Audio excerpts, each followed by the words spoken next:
And so we're about to begin our webcast for October 12th. Now, obviously, a great day to do a full moon webcast. I want to make sure that everybody that's online right now received either the Twitter alert or the email that was sent out probably about 20 minutes ago or so. The first alert was sent out at about 9:50, asking you to go ahead and take half of your short positions.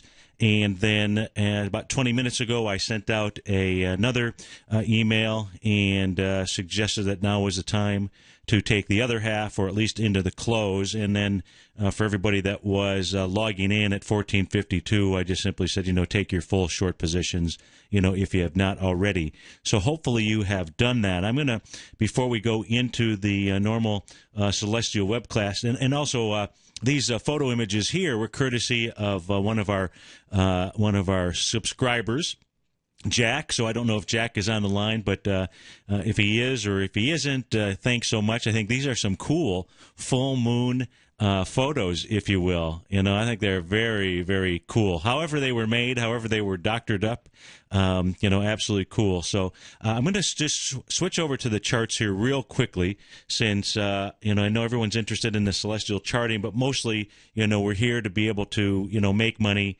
And so I'm going to go ahead and this is great because this is two webcasts in a row where, we're live with regard to what it is that we're trading. So I want to just take a look at what's going on here. And the first thing here, we've been watching Apple all day. We did this, I don't know if you've caught the morning radio show that I did at 9 or the one with Tom. And what we were looking at was we had a three-gap play in Apple, and when you have a three-gap play, that is usually an exhaustion, the end of the exhaustion. That came in at the 0.786 area and truly was waiting for Apple to start cracking. It gave its first indication right here where I'm at, which was at 210. Then we had another little bit of an indication here. You can see the volume. And the volume, folks, is right up here on my screen in the screen area. You can see that, it started picking up. And then we got nice little confirmation here, right here at 250, just as I was sending out the email, or shortly after that. And then that's when I went ahead and at 14:52, 2 minutes later, said, okay, go ahead and take the full position if you haven't already. So, we've gotten everything that we really would like. When we are selling, we want to be able to sell when price is moving into us, and we absolutely have had that today. Doesn't mean that the trade is absolutely going to work, but that's why we use the position size calculator. That's why we risk no more than 1% on our trade. And when in this case here, when we go back, we'll take a look at the full moon cycles, really all the lunar cycles and how well they've been behaving during this time period. And, what first gave us the clue that we were in good shape with regard to being able to go forward with the short position was really what was going on in the UK and in Germany. And I'm just pulling this up on the chart here. What you can see here is the DAX got up into the high here, the swing point, and it failed both on price and volume by closing below that. And then the same thing that we had going on there, we had going on here with the FTSE. And in the case of the FTSE, it got over its highs, closed underneath it, and that gave us an indication, at least worldwide, what to take a look at. When we were taking a look at the ETFs here, and I've been watching this all day long, as you can imagine, and what I was taking a look at first was on the Qs, and on the Qs here, what's been going on, because this, as I've said for the last several days, we're looking for the Qs to be the signal, because it was the strongest yet acting the weakest from a volume standpoint. It says, Steve, do you have the option to show volume bars in red, green? Probably, but you don't need to worry about the volume bars, whether really they're red or green. You can just simply go to a volume bar and just understand whether it doesn't matter whether it's a high or low, but I don't have the opportunity to do that right now while we're live, that's for sure. And what we've seen here is on the 30-minute chart, I've been identifying this swing point here, this top swing point that came in at around 12 noon, had 2.8 million shares. You can see the low is 57.09, high 57.35. You can see how we kept bumping up against it. Now, this is the volume bar. I'm going to go ahead and explode this a bit. So you can see that as it was coming into it, at first it was coming in with volume. We tested it here a little bit on some lighter volume, and now we've come off the top with some decent volume here. We'll see what happens, but it's really where when we're not looking for an exact entry point, especially with the stops that we use using the average true range and then being outside of that. In this case here with 1.1, we're just outside of that. If this trade is going to be right, then we are. Then our stop shouldn't be taken out. And, so whether we went short right here or waited for it to get to 57.35 wasn't going to make a whole heck of a lot of difference. We had everything that we needed going for us with regard to the lunar cycles, and that's why we went ahead and took the trade. Now, on the, let me just real quickly here go to the small caps, if I've got the short-term chart here. On the small caps, what happened here on the small caps is I was looking at really a couple of different things. The first primary area was this bar right here, and I pointed this out in the newsletter last night, may have done it the night before, and you can see just huge volume. The only other time we've had volume like that is down here towards the bottom, and then when we came in off the top, and we've gotten over that today on such lighter volume here. It's just such lighter volume that, it made sense. Again, I went ahead and made the decision to simply go and take a look at the Qs to give us our signal to go short, and we wanted to go short both on the Qs and on the small caps and say we're the weakest. So that's what we've done. So let's go ahead and get started. And for all of the new subscribers that are either listening via live or via the archive version, welcome. I know we've had quite a few since the last webcast that we did, and the next webcast that we're going to do just like today, and so we're going to have 3 in a row, is going to be when we've got some fireworks. Today's webcast, where we have a full moon and apogee, the next one is going to be October 26th, so 2 weeks from today, and we're going to touch a little bit on what's going on with regard to that one because it's a big cycle date. As you know, I included in a couple of the different newsletters that have gone out over the last week or so some of those charts, just simply because I know that some folks aren't able to attend the webcast, the Celestial Charting webcast live because of folks working, and the information that we've got, it's not secretive. This is our group, if you will, and so I want to be able to provide some of that information, even if we cover it again in a webcast like this. So these are the dates for everybody that's new. It's really every other Wednesday unless we've got some type of major problem, and it's really cool for us to be able to do this, especially when we're doing it and it's really right on a lunar date or some other type of P-index date. Steve, do we dare go long the QID? Yes, hopefully, I sent out a message to everybody to go into their full short position. So if you're not, you should go ahead and take it now. This here, folks, when we're dealing with celestial information, some people want to be able to get their own ephemeris, and all you need to do is go call StarCraft Publishing, and you can order the New American Ephemeris. That's where all of the data that I grab information from. I'm primarily taking a look at down here where my cursor is, where we've got new moon, full moon data, perigee, apogee. There's other lunar information down there as well, and then we're also looking at the different aspects that are occurring in the daily aspectarian. And if you're new to this, there's several celestial webcasts that you can go back. You can take a look at where we go through this in a little bit more detail.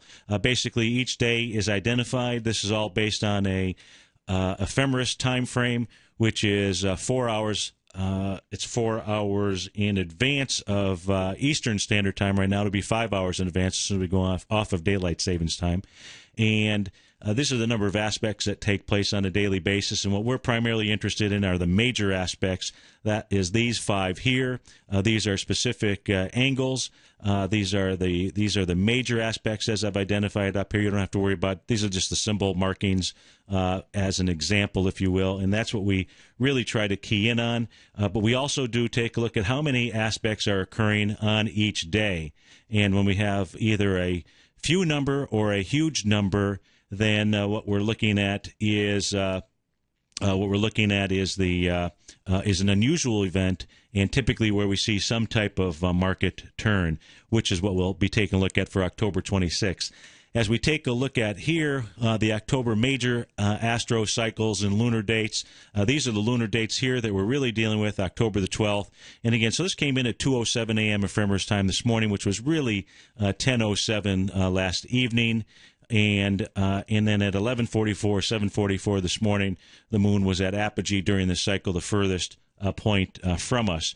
And as far as what else we have today, we have on October the 13th, it's not really today, it's tomorrow at 7:44 or 4:44 in the morning. Again, we have the lineup of Venus and Pluto. Venus and Pluto are our 0.618 planets, if you will. I'll get to that just in a moment. Oh, I'll go to it right now. And when we're talking about being at 0.618, it takes 225 days for the two planets to meet up at conjunction. And so when you've got that, that's referring to a 0.618 cycle. 225 divided by 365 days gives you 61.6. Real quickly here, let me go back to the lunar cycles. These are the five, if you will, I've broken these down into five primary categories. Of course, here you've got full moon, new moon, quarter moons. And really, when we go to our next chart here, I didn't post the current one, but when we go to our next chart right here, what we will see is just simply how well those have been playing out for us. So let me just pull that up. This, in essence, is the chart. I'm going to go ahead and replace this one, so I'm going to do this live. If you will, just give me a second here. So we'll just pull up our current chart. Insert picture.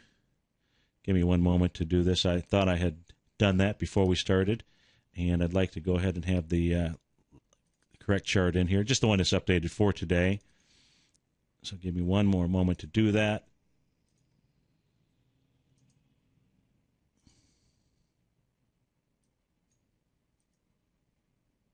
There we go. Okay, so here is our current chart, and what I want to be able to show to you. And the last time that we had a full moon where it made sense to be selling on a full moon happened to be this August 13th time frame. You did have a double combination of full moon and a solar eclipse going on. This time we've got the full moon and apogee occurring on the same day. We can see how well this has acted, especially during this consolidation period. Now, I've got plenty of other charts in here that we can take a look at or that I've sent to you, and we can see that in this case here, look, we're in the trade now, or you should be in the trade now, and what we're taking a look at, even if it takes a couple of days for this trade to work, which I don't believe that it will. We were up 200 points. Apple's giving us a real nice indication of what's going on, as well as what else is going on around the world. But even if it takes a couple of days, we've got our back up against the wall with regard to, where there's not too many people that are thinking short, other than the folks that are a part of this group here, and maybe the folks that also subscribe to Tom's newsletter. And we're playing these cycles because they play real well. And the cycles, again, when we're taking a look at the lunar aspects here, we're not focused on maximum declination. We're focused on the full moon, the new moons, the quarter moons, and apogee and perigee, and that's really what it is that has been working so well for us in these cycles. And so what I expect now, the next lunar cycle is going to be on the 20th. And so what I expect is, I expect that we will see we'll see this move, and we'll if we do move down, we're certainly going to be paying attention to price and volume as we would come into the swing point. And that would be this swing point right here, where we've got some volume. But there is a good possibility that if the market moves down, that it's going to move down into the 20th. From the 20th, it'll probably move a little bit higher into the 26th, and where we've got our P-index date, and that potentially would be setting the high for the next move down. Again, we don't need to go that far in advance. We will play this one day, one moment at a time, if you will. If we take a look at referring to the October 26th time frame, this page here is showing you all of the aspects that are occurring on the 26th. And again, those aspects, if you had a copy of an aspectarian, those aspects, in essence, would show up right here. Now, this is not for the month of October. This is just another sample from, I don't know which month it is, quite frankly. And so if you had an aspectarian, you would see all of those aspects right here show up on that day. And if you count these aspects, as you can see, as I've done here for us, we've got 20 of them. Now, I've identified these three here, highlighted them in yellow, and the reason that I've done that is because the original work that was done by Larry Pesavento and Ruth Miller did not include Ceres and Chiron as aspects back then. So the original work was done without that.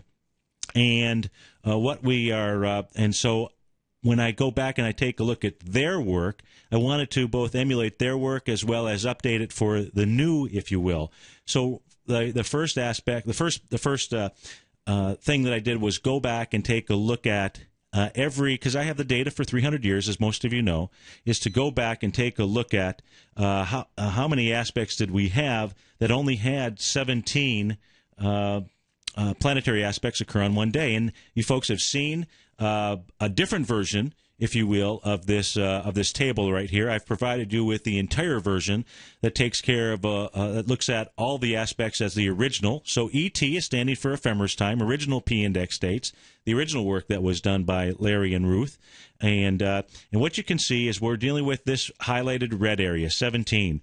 Now, this is over 109,938 days, 300 years worth of information. And during a 300-year period of time, only 35 times does it occur where you've got 17. So 0.03% of the time. If you go back and you take a look and you start counting, this really represents, number 5, if you will. And so when I say, let's see here, you've got 1, 2, 3, 4, 5. Yeah. And obviously having 0 aspects with having 3 days and 20 and 21, such an unusual thing.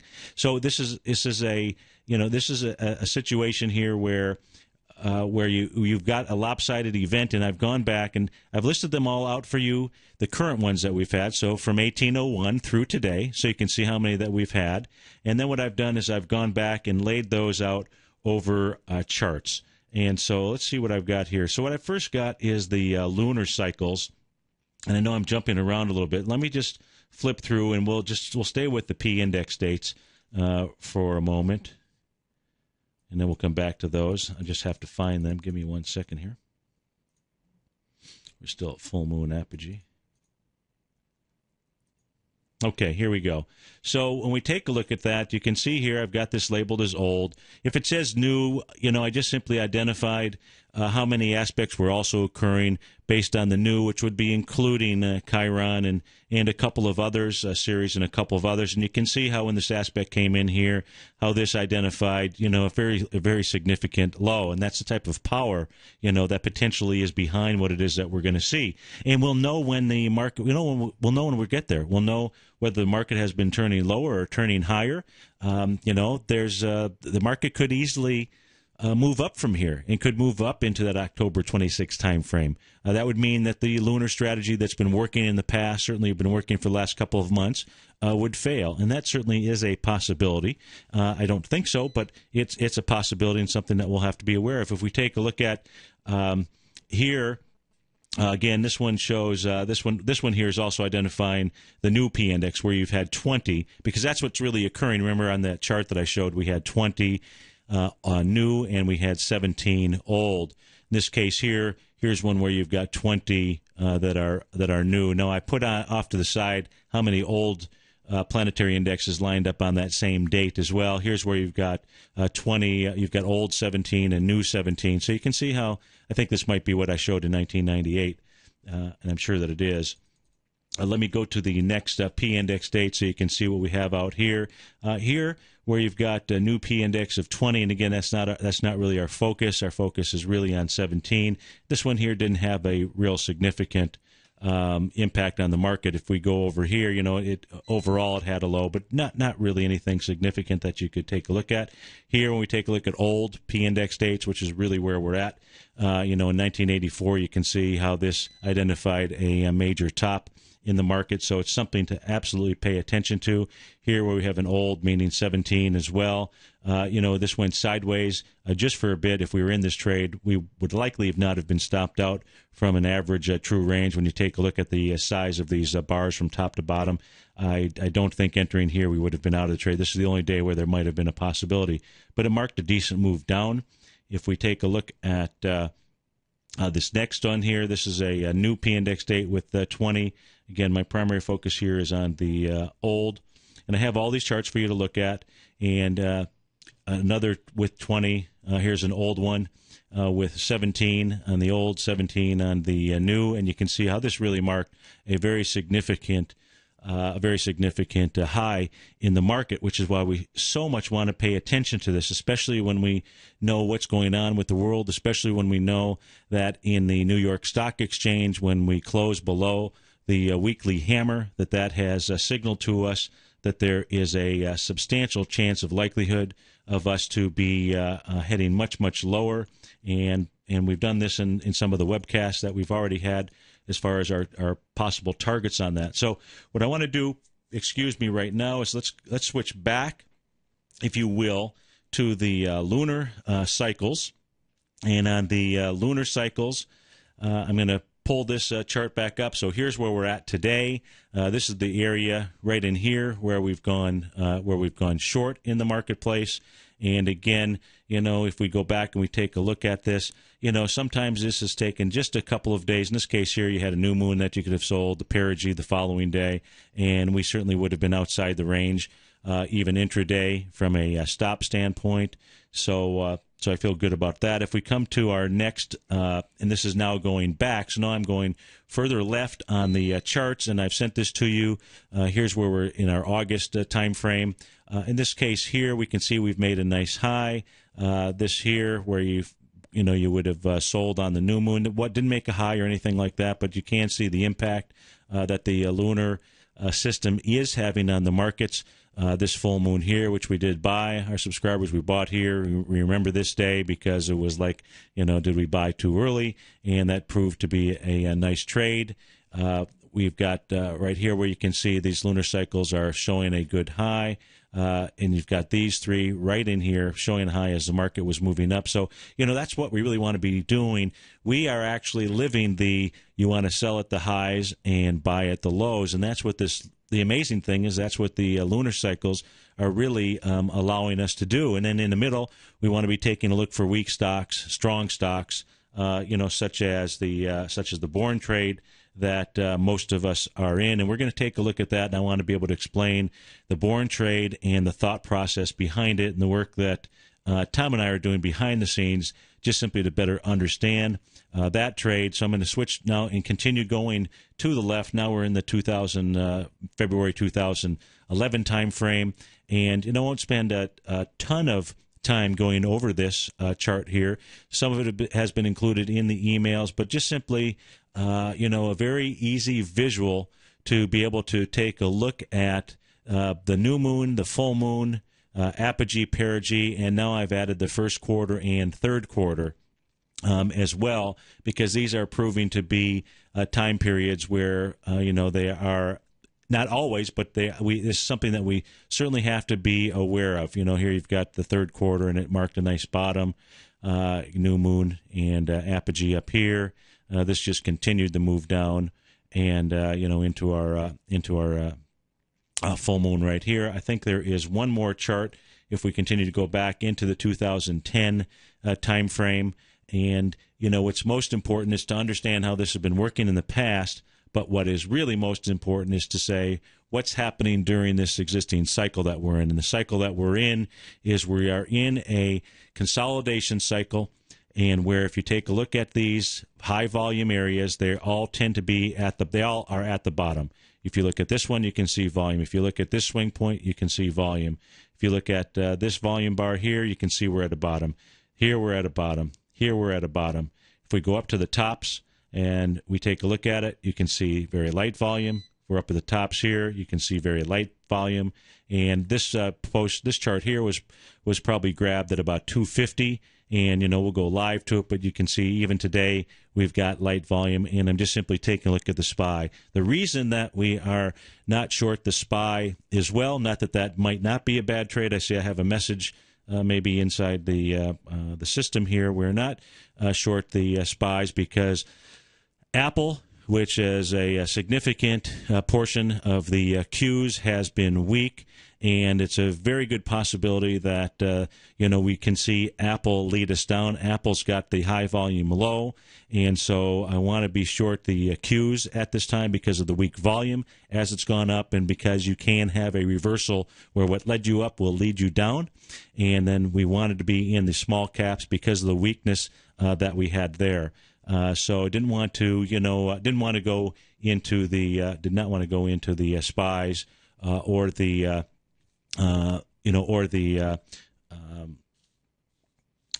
diamonds. Now, if you took the full 1% trade, you're probably somewhere around 60 to 70% of your overall trading capital. Plus, we have the trade out there for Bourne, so we should be somewhat. We've got the proper risk in place, but with regard to total trading capital, we should be in pretty good shape. But I don't know if it was that amount or not. I really wasn't paying attention to that, actually, that part of it, because I was more focused on the 1% and what we should use as a stop multiplication factor. So maybe it's actually not even that amount of money that's tied up. If we continue looking at the lunar cycles with regard to, let me get past this here. Let's take a look at it with regard to the full moon in apogee. I also have those charts here going back quite a ways so that we can see the importance of understanding this cycle and when it comes into effect. Here is the most recent one that we had, August 24th and 25th. We had, a full moon and apogee. We had two P-index dates that were happening on this weekend, and we had QE2 that was announced right here on this candle. Where the market took off on this candle here, a couple hundred points up, and went with a QE2, you never look back. If there is another quantitative easing, what we have learned from the first two, in my opinion, is that you can be aware of the chart patterns, you can be aware of a volume, but it's almost not going to have a significant amount of information because the game has changed, the amount of money in the game has changed, and there's no telling when the up move might stop because it's just nothing more than a revaluation of assets. But we haven't had that occur yet. Obviously, that's something that they are looking at over in Europe, and what type of impact that could have on the U.S. markets, I don't know. So it's something that we will keep our eye on and watch. Here, they've got the July 7, 2009 time frame, the last time we had a full moon and apogee occurring together. We can see how the market moved down into this and then moved off. So another significant full moon and apogee cycle. When I start taking a look at these and how they've worked, these full moon apogees and the moves after that, and then I take into consideration the October 26 P-index date, and knowing that around the 20th, and I believe it is the 20th where we have our next quarter moon, it's why I say, boy, there's a real possibility that what happens is, we move down into that area where we've got our quarter moon, we move up a bit, and it's as if I'm just envisioning in my mind, because you know that I do a lot of visualization, that we have an October 26 time frame up here 6 days later. Don't know how many trading sessions that is, and then the market continues to move down and to complete the pattern that we're looking for. So that certainly is one very possible outcome, and what will help us to understand that is how we see this move coming off of this apogee full moon area. In this case here was another one. Now in this case here, it was moving up, and I wasn't using the lunar trading cycle in 2006. We can see how it did act, though. It did act as a important resistance area here, and then obviously it broke through. But not as much information on the one in 2006. If we take a look at Steve stop for TGA is $7. Is that correct? I have to. I'll come back to the stops in a minute, and I'll certainly make sure that I send out a update on the stops here. Tonight, if there's something that's not correct in the newsletter, there was a newsletter that was sent out just a little while ago, and if let me see here, let's see if I can pull it up real quick. TZA says the stop on the TZA and the stop should be at $30.90. Should be your hard stop on the TZA. That's correct. And let's see here. Let's continue on with the charts. And on the charts here, so let's. Did we cover this one? Yes, I think so. On this one here, simply we had a February 13th and 14th, so we had two that were very close together. Both when I've identified apogee first and full, it's because we've had two dates, if you will. So now I'm coming into some multiple dates, whereas what we're dealing with today and what we were dealing with on the first couple of slides was when, from ephemeris time, it was in that same band. And I keep everything uniform, with regard to ephemeris time as I'm applying things on a chart versus trying to convert everything to Eastern Standard Time. It would just be too difficult, and this is a very easy standard. That way I don't have to worry about whether we're on Daylight Savings Time, Eastern Time, or anything else. Here, again, on the 26th, you had a full moon. On the 27th, you had apogee. And so you can see how this is working well. In this case here, let's assume that we were in this trade, and this is the market right now, and this is the stage here where we went short. Had the market moving up into us, and we went short. And so what we can also do and assume here is if this trade goes against us and doesn't work, then what we will do here is we will go ahead and flip the position, and we will go long. Okay, and the reason that we'll do that is because of these charts, is because going back and taking a look at when we've had apogee and a full moon occur at the same time, how it should be a market turn. And so if we do get stopped out of our existing trade, then we will look and likely immediately flip and go take the long position, and we'll take the long position up into the next quarter moon that we have there. So that's also a nice thing about the information. Would the loss sting a little bit? Yes, but that's trading. That's probability management. That's why we don't risk more than 1%. So we will absolutely take a look at that, and that's also why we use average true ranges for our stops, because we know where we have a reason to enter the market, and we just simply do not want the average daily noise to take us out of any trade when we've done all the work, just as each of us have done up to this point in time. And if we do get taken out of the trade, it means it's not working, and we will absolutely, with regard to the power that we know that's behind this and the fact that we have many trading sessions before the next quarter moon, then that's what we would do.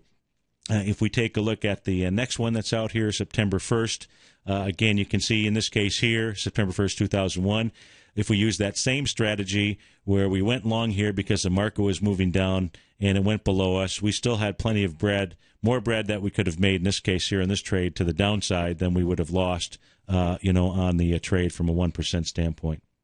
Let's see if I've got a couple more charts here.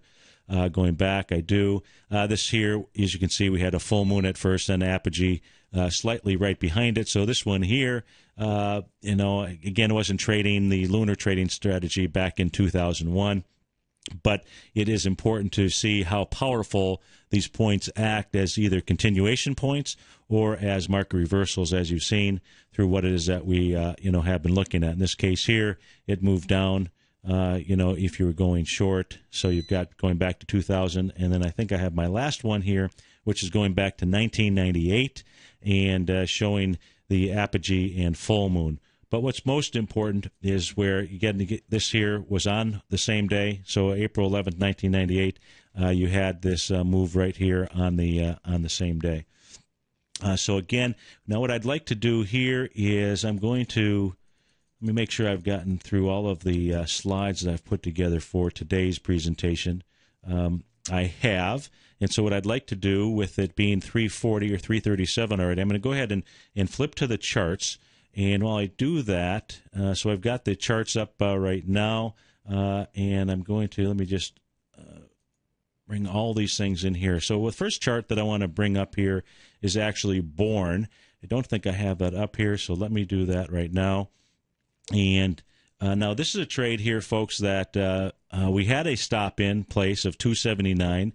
There are several of us and I'm showing the date here of October 4th, and you can see the stock got down to a low of 278.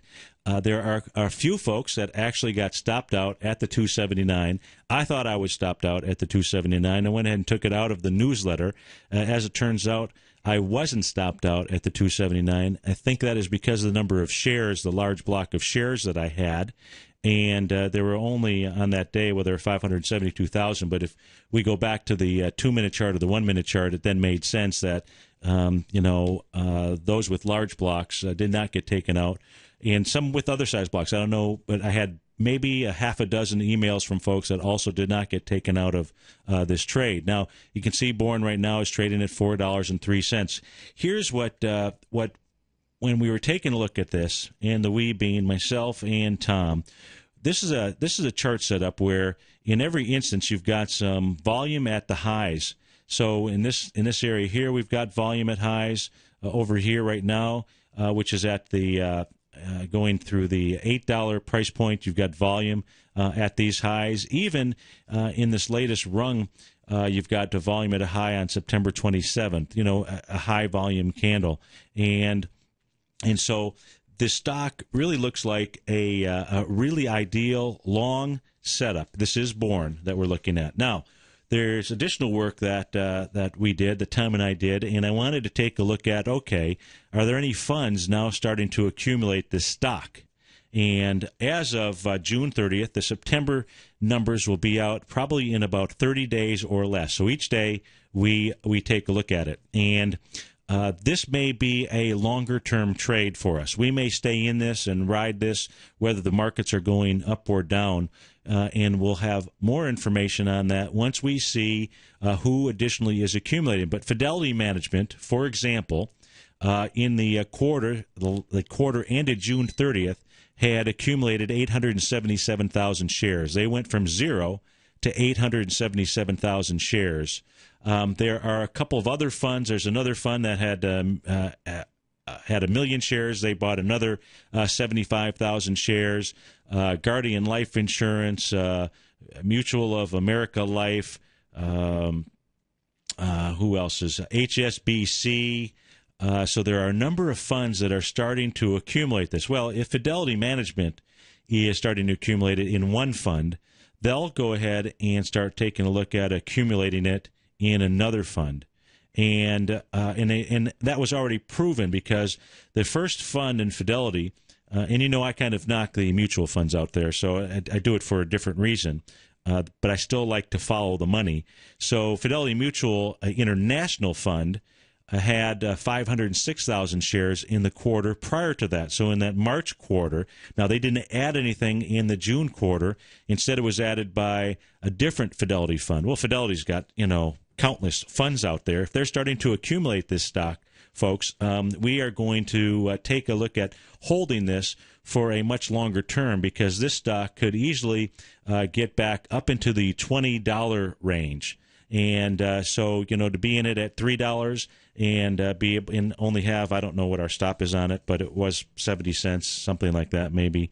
To be able to have that opportunity for that type of bread, we'll take a little bit of heat on the way up and on the way down. But I don't have that information right now. It is one of the reasons why I am not taking profits in this, even where I'm taking a look at being short the marketplace, because this trade here seems to have a longer-term opportunity for us. This is a China company, so there's a little bit of reservation or question there with regard to their books, if you will, their finances, and their general accepted accounting principles. But when we took a look at the stock and why it got hammered, they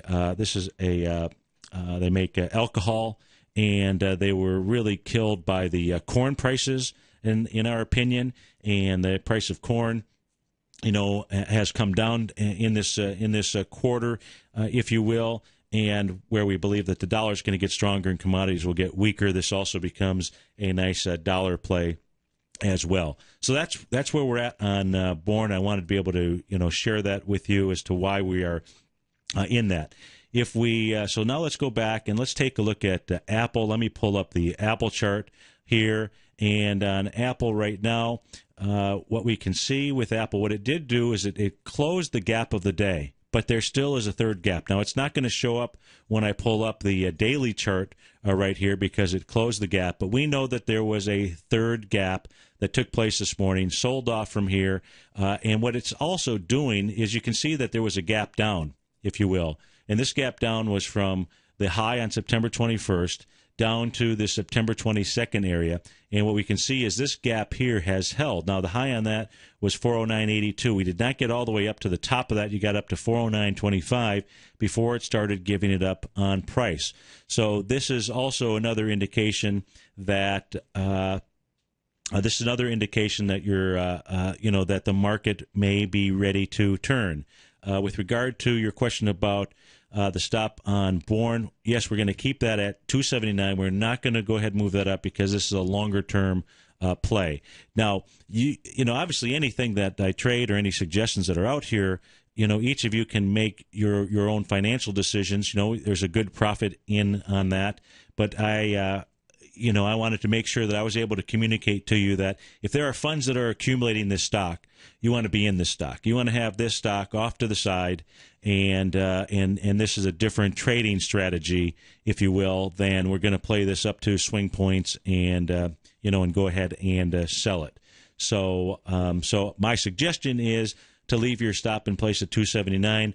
We'll wait, and if the first day that the SEC filings are out, they have 45 days to file. As soon as those are out, then I'll be coming to you, either in a newsletter, probably newsletter/video, to let you know what's going on and whether our strategy in Bourne should change. Let's go ahead and so that's what's going on with Apple. Let's take a look at let's go ahead and take a look at the small caps here. Now, in the small caps, what we did was there's a couple of lines here. At first today, I thought we might see the small caps get up to this 0.786 retracement of the total move down, which was at $70.94. If we got up there, we might get to this swing point. That's where the blue line is coming across. You can see the volume that we've had today, even if it was trying to get in there, is very light. It did manage to get up above this high volume bar that we have out here at $69.62. And when I was sending out the tweet this morning, I thought I was looking at the cues in the message that I had. It actually was referencing, I believe, this bar right here. But it still was I was looking at both charts at the same time, typing, and just simply typed in the wrong thing. But it was still right at that stage. For those of you that were on Twitter and got that alert, to go ahead and take our first half of our position. And for those of you that aren't, what I do wanted to share with you again is I'm not really a Twitter user. I use the functionality behind it so that it can immediately get out a message to you by phone or or on your desktop. There's an application called TweetDeck that you can have that resides on your laptop, and when a message is sent out, it automatically makes you aware of what's going on. And so I really do recommend that you use the functionality of it. I don't do anything else with Twitter. You're welcome, obviously, too, but the idea is to be able to use it as an instantaneous tool to be able to communicate to you, because the process to be able to generate the email, get that uploaded in the system, and then get those emails dispersed through ISPs, which we have no control of. In some cases, I've sent emails out to folks, and they're not getting them for many, many hours, which is why when I am sending out newsletters, I am also sending out either just before or just after that a newsletter is available on your members page, because I know that many times the email doesn't get to you, but you're able to log in, take a look at the email. Log in and be able to take a look at the newsletter right then and there. So, give that some consideration if you haven't signed up for that service. Let's take a look here and see what else do we want to take a look at. One thing that we certainly will be looking for tomorrow, if we have a gap down in many things, we'll have an island reversal candle formation, because you had this gap away, and what we would need tomorrow would be a gap down in the marketplace, and then what you would see in something like the QID, which is what I've got up on the screen right now. This is the QID daily. This would set up a island reversal. Doesn't mean that that's what's going to happen, but certainly tomorrow's open is something we're going to want to pay, very close attention to. And the overseas markets gave us an indication that this move is over.